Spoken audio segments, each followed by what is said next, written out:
Hi, we're Ron and Sherry Torbert with Heart Revival Ministries, and tonight we're going to share with you lesson 1 in our premarital course. And that lesson is a very important beginning to any marriage, and it's a lesson on covenant, how God looks at marriage. It's a lost message today in our society. People get married with all kinds of prenuptial agreements or contracts, or, oh, I'll just stay in this until I'm not happy, or if he ever does this or if she ever does that, I'm out of here. And we go into it with a history of how our parents looked at marriage. And Ron and I were really blessed to have parents that were married 52, and I ever forget. 62. My parents were married for 62 years. And mine, I think 54 or something like that. I don't know, Like long that. time. Long time. And so we have the blessing of being married now 52 years ourselves. And hopefully that blessing will pass on to our kids as well. So tonight, Ron's going to share, he does an excellent job of sharing on how God looks at marriage as a covenant. So I'm going to turn it over to him and let him, as the teacher, share this important message with you. So we want to look at the word covenant to begin with. Most people come into marriage and they think it's more like a contract. And I think all of us are pretty well familiar with contract. If we've got a rented apartment or got a credit card or gone into a purchasing agreement, we've all seen contracts. And contracts are written up to limit our responsibilities. Mm-hmm.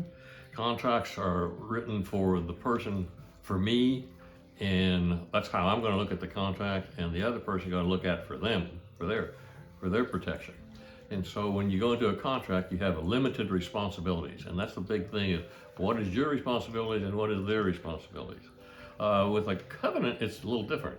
The covenant, you're going in to look at your what your obligations are, and not to what put this against someone, but how can you fulfill your part of the covenant, because there's no way to get out. In a contract, you have escape terms, you have limits on it, you have limits of liability, you have, if this happens, you can get out of it all together. With a covenant, there is no escape clause. It's a until death do you part contract agreement. And so there's a very big difference. Covenant, when we look at covenant, because of two main reasons. The main reason is because God looks at marriage as a covenant, and in Malachi it talks about how the covenant that you had with your wife. And the other reason is not just the marriage covenant that we want to look at, but it's also the covenant that we have with Christ himself. That's a covenant. And so it behooves us to understand what covenant means so that we can understand what this marriage covenant is about, and also we can understand what this covenant with Christ we have is. So with that in mind, let's just go right ahead and start looking at covenant. Covenant is basically something that's been in humanity since the beginning almost. I mean, you'll see documents relating to covenant in just about every type of people and nation, generation, all over the world. People have been involved in covenants. And so covenant's not new, and you'll see in the Bible, covenant is certainly not new with God, because he starts off pretty early with a covenant. They refer to an Adamic covenant, which was an agreement that they had with Adam and God. And then it goes on in Genesis to the first major covenant that Noah made, or God made with Noah about the flood. And then we go into Genesis 15, where God makes a covenant with Abraham. And then we go on into Exodus, where God makes a covenant with Moses, and we call that the Mosaic covenant. And then later, there's another covenant God makes with David, the Davidic covenant. And then we go all the way to the New Testament, and we see a new covenant that Jesus establishes, and that's the one that we're in. So we are a covenant people, we have a covenant God, and marriage is designed to be a covenant. Is New Testament stands for covenant, doesn't it? Like the Old Testament and the New Testament actually is a new Old Covenant and New Covenant. That's basically what those words are. It's like Old Covenant and New Covenant. In fact, it actually means to cut covenant. And we'll see why that comes into play in just a few minutes, because cut covenant means there was blood involved. And blood's an important part of a covenant. And so when people would want to make covenant, even in historical times, and even in today time, people want to make covenants. And you want to make covenant primarily because you see another person or another tribe or another nation or another family that they have something that you would like to have. And that's what happens with a marriage. That's why I'm married. She has something that I like, and I would like it to be mine, and I have something that she likes, and she would like to be hers. And so we want to come into this covenant with a desire to be able to fulfill what she wants and a desire to fulfill what I want. So when you met your spouse, you saw things in them that you really liked and admired, and that drew you to that person. And so you see those qualities in there, and that's what you're looking for. You want to say, okay, I'm going in this thing. I see something I'm going to get, but I also have an obligation to fulfill some needs of my spouse or the person who's on the other side of the covenant. So that's how they would determine a covenant. They would see something like tribes and covenant, if the other person had something. And then they would have what they would call as a covenant ceremony, where they would come in and make the covenant, if you will. And this is described as a covenant ceremony, and we see that in the scripture, but we primarily see it in the marriage wedding. Marriage wedding is basically a covenant ceremony. A covenant ceremony, that's what it is. And in a covenant ceremony in the old days, when they would make a covenant, the two kings or the two leaders of the families or the two leaders of the nations, they would typically come together and meet to have this covenant relationship.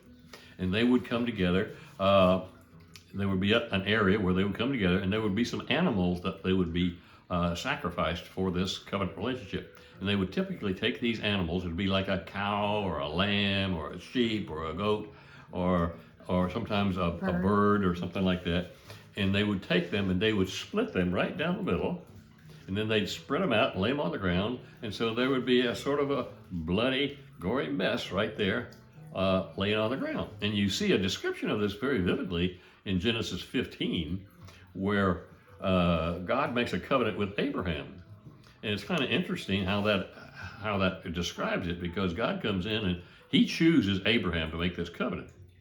And he chooses Abraham, and he's telling Abraham, man, I'm going to make all this available to you. All this land is going to be yours. You're going to have families. You're going to have nations of beyond. You can't even the sand of the sea. You won't even be able to number all your descendants. You're going to be, and all this property and land you're going to have. And Abraham, he even said, your descendants will be greater than the stars in the heaven. That's a whole lot of descendants. So Abraham hears this, but Abraham, he kind of questions this, and he asks God, well, how do I know that you're going to do this? And when he said that, Jesus, or God, began establishing a covenant with him right there. And he told him, you take these animals, and it lists them there in Genesis 15, it lists the animals, and they took and they cut those animals in half and spread them out on the ground. And then what would be next is the two kings would walk between these animals, kind of like in a figure 8, which is symbolic of infinity. In other words, this relationship is going to continue to go and go and go forever. And so these two kings would gather together and they would walk between the animals, and then they'd come to a stop, and then they would make the ceremony. Part of the ceremony would be to exchange the robes with each other. Okay? Now, when you look at the wedding ceremony, when you come into the church, typically you have the two sides. One is for the groom and one is for the bride. And those are symbolic of the sacrifices that of those families have made to bring these two couples together. So when we have a covenant also with Jesus, we look up and we see the sacrifice there. It was actually Christ himself. He was the one who was spread out on a cross. His blood was shed. And now he is the sacrifice that was made for our covenant with him. Mm-hmm. And so they come together and they do several things in this ceremony. One is an exchange of robes, okay? And in the older time, typically if he had a long robe, it would be symbolic of a lot of authority. And maybe you've seen some of the plays at Christmas time where the three kings come in and they are wearing these long flowing robes that go way out into the audience. And the longer the robe, the more the authority, okay? And so in the wedding ceremony, we have the robe of the bride primarily, but the groom comes in then all decked out in his tuxedo or whatever they decide to wear. But in our relationship with Christ, there's an exchange of robes too. And what's fascinating about it is He comes in and he gives us a white robe of righteousness. And what we give him is our just dirty rags, which is sin. So what a deal that is. I mean, we give him our dirty rags, as it talks about in Isaiah, and he gives us a white robe of righteousness, which is why the bride wears white in the wedding ceremony. Yes. It's symbolic of the white robe of righteousness that Christ gives his bride, Oh, and we're the so bride. Good. It's so good. So there would be this exchange of robes. And that's a good deal for us because we give him dirty rags, he gets us a white robe. Pretty nice deal. The next thing they would do would be they would have the exchange of vows. And that's similar. A contract has vows and promises too, but it always has limits on them. But in this, it's basically you're making a vow and a promise that you pledge to keep with your spouse. And it's a lifelong promise. You know, there's no ins and outs.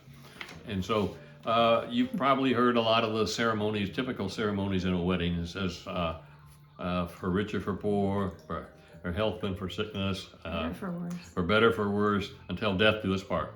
And those are good, typical vows. We like to suggest to couples before they get married to think about what they would like to vow to each other, because this is something that God takes seriously. God takes very seriously. In fact, what the marriage ceremony is called holy matrimony. And the reason it's called holy is because God is involved, and he is the witness to what's going on. So as the witness, why, you're making a witness before God that I promise to do this for my bride, and she promises to do this for me. And so we encourage the bride and the groom to search the scripture and talk about it and see what would you like to have specifically for your wedding vows. We strongly suggest to look at Ephesians 5, where it talks about husbands, love your wives, and wives, respect your husband. And those are great things to put in your vows, because a woman likes to be loved and likes to hear her husband say it, and a man likes to be honored and respected and likes to have his wife do that. So we would encourage you to look at the scripture and see what the promises are that God made to you in our covenant with him also. He says, I'll never leave you, I'll never forsake you. He said, I'll always be there for you. Yes. I'll provide for you. So the Bible is full of lots of promises that God has given to us. And we're in covenant relationship with him. And so it behooves us to understand, okay, what are his promises to us? And if we don't know the promises, Not very valuable. we're missing a lot. In fact, it's a good thing to use the scripture to talk about your prayer life, because say, well, God, you promised this in your scripture, in your word, so I'm coming to you in prayer because that's what I need right now.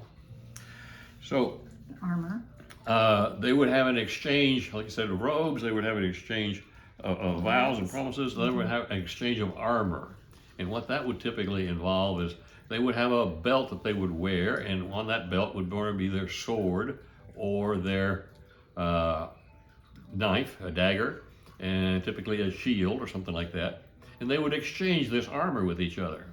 And what that was saying is, I am pledging my protection to you. I will always be there for you, and I will always be there to protect you, no matter who it is who comes against you. I'm going to be there to protect you. And we see that, okay, yeah, if somebody comes into our house and attacks my wife, I'll stand up and I'll fight for her. But usually that's not, that's going to be rare. I would say most of the time the attacks are going to come from within the family to people we know, like in-laws and like children and like brothers and sisters and aunts and uncles can always have conflict within this marriage covenant. And we need to be ready to stand up and defend our spouse, no matter who it is that comes against our spouse. And so especially later in life, when children get older, they can get very independent and they can get very demanding, and they want to get their way, and they will try to cause trouble. And sometimes they can be very ugly and nasty to mom and dad. And that's when mom and dad need to address their children and say, you don't speak to my spouse like that. You don't treat my spouse like that. You don't treat your mother. You don't speak to your father like that. And if you do, you're going to be in trouble. And children need to know that you and your spouse are together, Protected. knitted together, and they cannot break that up. That gives them a security that they really need to know. You can't break up mom and dad. And if you come from a broken home, you come from a home that didn't give you a good picture of what a covenant was, because a covenant's not going to break up. So this pledge of protection is key in this relationship here. And we have that same pledge in our relationship with Christ. If you go on in Ephesians chapter 6, it talks about all these relationships between, we have husbands and wives, and mothers and parents and children, and employers and employees. And then it says, but we don't battle flesh and blood, but we battle spiritual powers, principalities, and high places. In other words, there is a spiritual war that's going on in the home, and it's to break up the home and to destroy the family. But God says, here, I want you to take my armor. So we have an exchange of armor with him. Actually, it's not really an exchange, because we don't have much armor to give him. So it's a one-sided deal where we get the armor of God that he describes there in chapter 6. It's a great deal. You get the helmet of salvation, the shield of faith, the sword of the Spirit, the belt of truth, the breastplate of righteousness, the gospel of peace, and praying in the Spirit. It's a great armor that we can use, because let me assure you that we will be attacked. This relationship, we see more attacks from the enemy to break up the home than anything else. So we're going to need that armor for a marriage to work well. And then there's exchange of names. Obviously, when we got married, she took on my name. And so there'll be an exchange of names when you get married. Now, when we come in covenant with God, or with God, we take on his name. I now became a Christian. I took it with. I am a now Christian. And he has my name actually written in his book. So there's an exchange of names that happens in this. Authority, did you say that? There's an exchange of authority. Like when we get married, the exchange of the robes was somewhat symbolic of authority, but also there's an exchange of rings. And rings a lot of times were symbolic of authority. They would seal things with their rings. A lot of times in ceremonies today, they look at the ring and they speak of it as being a symbol of eternal love. And that's fine, they can do that, but the real it can also be looked at as authority, because in this covenant relationship, I come into it, I bring everything I own into this covenant. She brings everything she has and she owns into this covenant. And now when we become one, it's now no longer mine, but now it is ours. So everything I have now becomes ours. Everything she has becomes ours. When we got married, I had a 1963 red Corvette convertible. That was my prize. When we got married, that was our 1963 red Corvette convertible. So I say that basically to make people understand that it's no longer mine, now it's ours. And I have to look at that. When we have bank accounts, it's not your account or my account, it's our account. When we have children, Debts. it's not your children, it's not their children, it's our children. And so If we have debts. if we have debt, it's no longer my debt, it's your debt. When my daughter got married, she got married to a young man, and she had a huge college loan debt. After she got married, he had a huge college loan debt. They had it.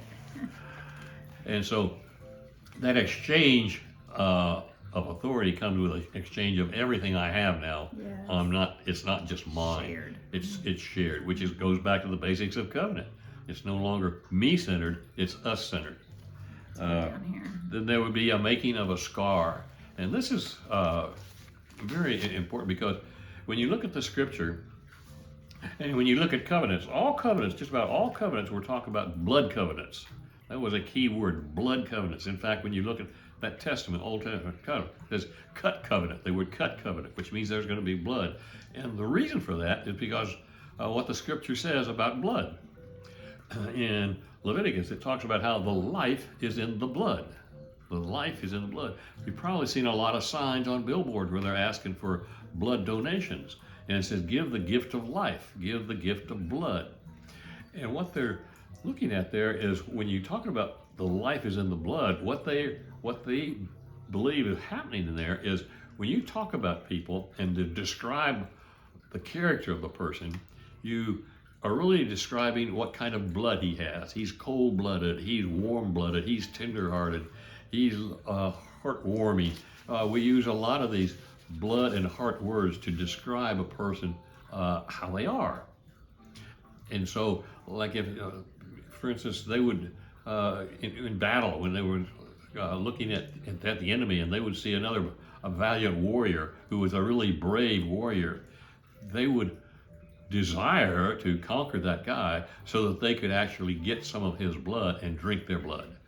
And what they were saying is, look, I see those great qualities in you. I see integrity. I see honesty. I see strength. I see courage. I see great qualities in you, and that's in your blood. And if I get your blood in me, I will have those qualities. And so I see great things in my spouse, and she sees great things in me. So we want to have a mixing of blood. And what they would do in the covenant is they would, and you've probably seen this in movies where they cut their wrists, and they grasp their hands together, and they press their hands together, and they mix their blood together. And what they're doing is I'm now taking what's in me and giving it to you, and you're taking what's in you and giving it to me, and we're coming out stronger. And in the marriage covenant, we don't do that, but on the wedding night, where it's consummated, there's a mixing of bodily fluids, and there's a shedding of blood by the bride. Normally, if she's been a virgin, why there would be a shedding of blood. In fact, that would be one of the signs that they'd married a virgin, is there would be blood on the wedding sheets. So in this covenant, they would mix their hand, press their hands together, and mix their blood together so they become mixed and joined and become one. And that's what this whole thing is. We want our lives to be meshed together. And a lot of times they would take and mix the blood in with wine and then drink that. And we'll talk about that with the covenant meal. Just go ahead. They would have a covenant meal. The meal would typically be like bread and wine and maybe some other things with it too. And what they're doing there is they're taking that bread, they're taking that wine. This is actually, when you look at what Christ did when he established the Lord's Supper, what we call communion, or what we call the Eucharist, a lot of different names for it. We call it Holy Communion. What he did, look at his word, he says, take and eat, this is my body. He said, take and drink, this is my blood of the new covenant shed for you. Mm-hmm. And so what Jesus was saying is, the life is in the blood. I want my life to be in you. Mm-hmm. I want my blood flowing through you. And earlier in John, he made the statement, unless you eat my flesh and drink my blood, you have no part. And nobody understood, what is he? He was talking about that crazy. But when you look at what he says in communion, now it all comes clear, and that's how it can come about. He didn't say this represents my blood. He said this is my blood. He says this is my body. This is my life. I want my life flowing in you. And so when we take communion, we're basically having an opportunity. It's by faith. It's by faith that we receive the actual life of Christ in that. If you don't believe it, then you don't. It's just ordinary. And that's why some people look at communion as an ordinance or ordinary. Some people look at communion as a sacrament, and it's sacred. Some people like to take communion at their wedding for that reason. Exactly. And it's also in the ceremony when they share the cake and the wine, they entwine their arms and share that. It's symbolic of covenant as well. Many people have no idea that that's representing a covenant. The cutting of the cake is a covenant sign. That's right. And most people are just laughing, but it's actually the covenant meal, if you will. Okay, go ahead. So, and lastly, they would plant a memorial. Sometimes it would be a pile of stones. Sometimes it would be a tree. In our memorial that we have with Christ, we have that typically in almost all churches. It's a cross, and you go into the service and you see the cross, and it's a reminder of the covenant that we have with Christ, the sacrifice that was made for that covenant, the life and the blood that He shed, and the promises that He makes to us, and the life that He offers us through communion. And so one of the things we did on our first anniversary was we planted a tree in our front yard. That was probably, a tree was maybe a year old, a magnolia tree, and we planted it as a sign of our marriage covenant. Well, that tree, we're still in the same house 52 years later. It's a massive magnolia tree. It has a sign on it, covenant tree. And many people have asked us, what does covenant tree mean? But it's a sign of our marriage covenant. And interestingly enough, we have quite a story about that tree, that It's been through hurricanes, pruning, sickness, ice storms. It's been broken and pruned and Still going strong. cut off, and it's still alive and going strong. So, And what's neat, really neat to watch about it is when the grandkids come over and they start climbing up in the limbs. yeah, Really so just good. having a- They love Maggie. And we've even taken seedlings from that tree and given them to couples to plant in honor of their covenant. So this is a long teaching, I know, and I hope you didn't get lost in it. It's important to understand the power and the importance of understanding your marriage is a covenant, and what God means in his relationship with us as a covenant. I hope you were blessed by it. I hope you'll think about it, and I hope when the bride, as you walk down the aisle in that white robe of righteousness, you'll remember it's a symbol of the righteousness Christ has put on us. Every part of your wedding ceremony is a sign of covenant. And if you want more information about that to publish in maybe your bulletin, or if you want help with your vows, Ron and I'd be glad to do that. So you can just contact us at Heart Revival Ministries. So that was a big thing to digest in week 1, but we'll see you again in week 2. Look forward to meeting with you. God bless.